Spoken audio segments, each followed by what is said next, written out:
అందరికి నమస్కారం, నేను మీ వెంకీ. నేను మీ monkey. Welcome to F3 media.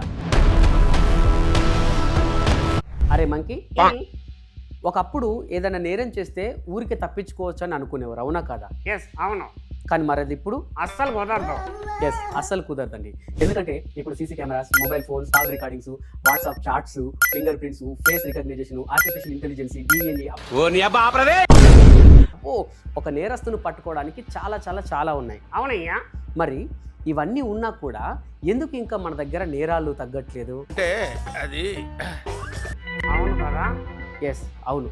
ఎందుకు అనంటే మొదటగా నేరం చేసేవాడు నేను పట్టుబడతానా అని కాదు, నేను ఇప్పుడు అనుకున్నది సాధించానా లేదా అని మాత్రమే అనుకుంటున్నాడు.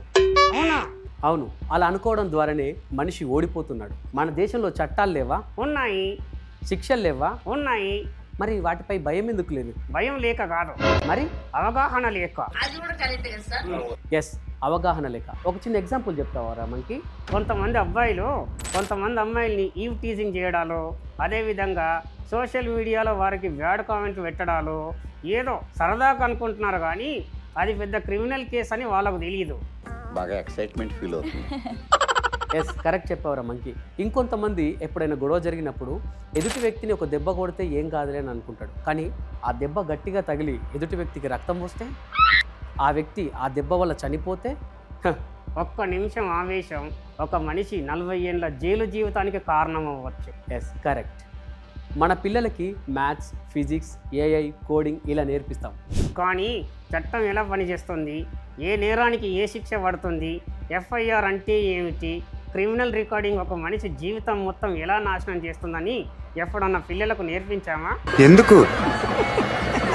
ఎస్, కనీసం ఎప్పుడు వాళ్ళతో చెప్పము అండ్ ఇలాంటి విషయాలు అసలు డిస్కషన్ చెయ్యము. ఇంకొక ఇంపార్టెంట్ విషయం ఏంటంటే, ఒక ఉద్యోగం కావాలంటే పోలీస్ వెరిఫికేషన్ కావాలి, ఒక వీసా కావాలి అంటే పోలీస్ క్లియరెన్స్ కావాలి, అదేవిధంగా ఒక ప్రభుత్వ ఉద్యోగం కావాలని అనుకుంటే క్యారెక్టర్ వెరిఫికేషన్ కావాలి. ఎస్, ఇవన్నీ కావాలి. ఒక క్రిమినల్ రికార్డు ఉన్నా సరే మన జీవితం మొత్తం నాశనం అవుతుంది. అవును, ఒక నిమిషం ఆవేశంతో చేసిన తప్పు జీవితాంతం నేను వీడని నీడను నీని అంటూ నీ వెంట వస్తుంది. రే, సారీ.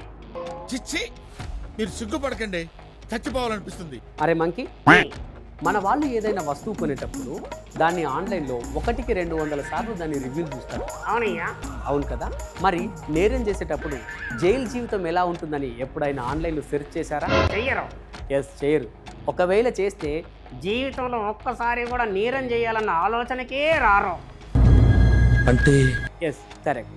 అలాగే ఈ మధ్య కొంతమంది వాట్సాప్ యూనివర్సిటీలో చదువుకున్న వాళ్ళు ఏ నేరం చేసినా సరే మనకు బెయిల్ వస్తుందని అనుకుంటారు. అది నిజమేనా? రావచ్చు, రాకపోవచ్చు. ఎందుకంటే అది వాళ్ళు చేసిన నేరాన్ని బట్టి ఉంటుంది. ఎస్, నిజం. ఇండైరెక్ట్ గా వీళ్ళకేదో చెప్పాను, అర్థం చేసుకోలేకపోయారు తింగరు. ఒకవేళ మీకు బెయిల్ వచ్చినా సరే మీ వల్ల చనిపోయిన వ్యక్తి మళ్ళీ తిరిగి వస్తాడా?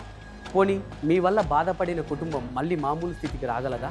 అది వచ్చినా రాకపోయినా నీ మీద పడిన మచ్చ మళ్ళీ తిరిగి పోతుందా? పోదు. జీవితాంతం నీడల నిన్ను వెంటాడుతూనే ఉంటుంది. అరే మంకీ, ఇప్పుడు సీసీటీవీలు, పోలీసులు, కోర్టులు నేరాలు జరిగిన తర్వాత వస్తాయి. మరి ఆ నేరాలు జరగకుండా ఉండడానికి ఏమైనా ఉన్నాయా? ఉన్నాయి, నాకు తెలుసు. అవునా? ఏంటవి? మన విలువలు, ఆత్మ నిగ్రహం, చట్టంపై అవగాహన. Yes, correct. అరే మంకీ, ఇవన్నీ ఆపడానికి నా దగ్గర ఒక చిన్న ఐడియా ఉంది. చెప్పు. ఏంటది? ఏంటంటే, ఇలా నేరాలు జరగకుండా ఉండడానికి ప్రత్యేకమైన చట్టాలు, కొత్త చట్టాలు తీసుకురావడం కాదు, ప్రతి స్కూల్లోనూ ప్రతి కాలేజీలోనూ చట్టాలపై అవగాహన, నేరానికి ఏ శిక్ష పడుతుంది, అంతేకాకుండా ప్రతి పౌరుడి బాధ్యత ఏంటన్నది ప్రతి ఒక్కరూ స్కూల్ ఏజ్ నుంచే పిల్లలకు నేర్పించాలి. అవును, అలా నేర్పించడం ద్వారా వాళ్ళకు అవగాహన వచ్చి నేరాలు జరగకుండా చూసుకుంటారు. ఎస్, కరెక్ట్ రా. చట్టం గురించి తెలిసినవాడు నేరం అస్సలకే చేయడు. నేరం చేయాలంటే భయపడతాడు, 1కి 10 సార్లు ఆలోచిస్తాడు. Yeah, correct.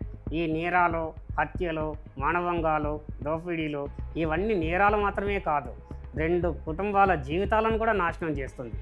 అవును, నిజం. అందరూ ఒకటి గుర్తుపెట్టుకోండి, టెక్నాలజీ నేరస్తుని పట్టివ్వగలదు మాత్రమే, కానీ మంచి విలువలు, చట్టాలపై అవగాహన, ఆత్మనిగ్రహం నేరాన్ని పుట్టకముందే అణిచివేస్తుంది. కరెక్ట్. ఎస్, ఇప్పుడు మన దేశానికి ఎక్కువ జైలు అవసరం లేదు, ఎక్కువ అవగాహన అవసరం, ఎక్కువ శిక్షలు అవసరం లేదు, ఎక్కువ విలువలు అవసరం, ఎక్కువ సీసీటీవీలు అవసరం లేదు. ఎక్కువ మనస్సాక్షి అవసరం. ఎస్, చట్టం నేరస్తుని శిక్షిస్తుంది. కానీ అవగాహన నేరం చేద్దామన్న ఆలోచనే పుట్టనివ్వదు. మీ పిల్లలకి మొబైల్ కొనిచ్చే ముందు, మనసును ఎలా ఉపయోగించాలో నేర్పండి. బైక్ కొనిచ్చే ముందు, బాధ్యతల గురించి వివరించండి. అదేవిధంగా వాళ్లకు స్వేచ్ఛనిచ్చే ముందు చట్టం గురించి వివరించండి. అవును, అప్పుడు పోలీస్ స్టేషన్లు తగ్గుతాయి, కోర్టులపై భారాలు తగ్గుతాయి, వార్తల్లో నేరాలు అనేటువంటి వార్తలే మనకు కనబడవు. అప్పుడే మన దేశం నిజమైన అభివృద్ధి చెందుతుంది. Thank you so much. ఈ సమాచారం కనుక మీకు నచ్చినట్లయితే మీ వాళ్ళకు 10 మందికి షేర్ చేయండి.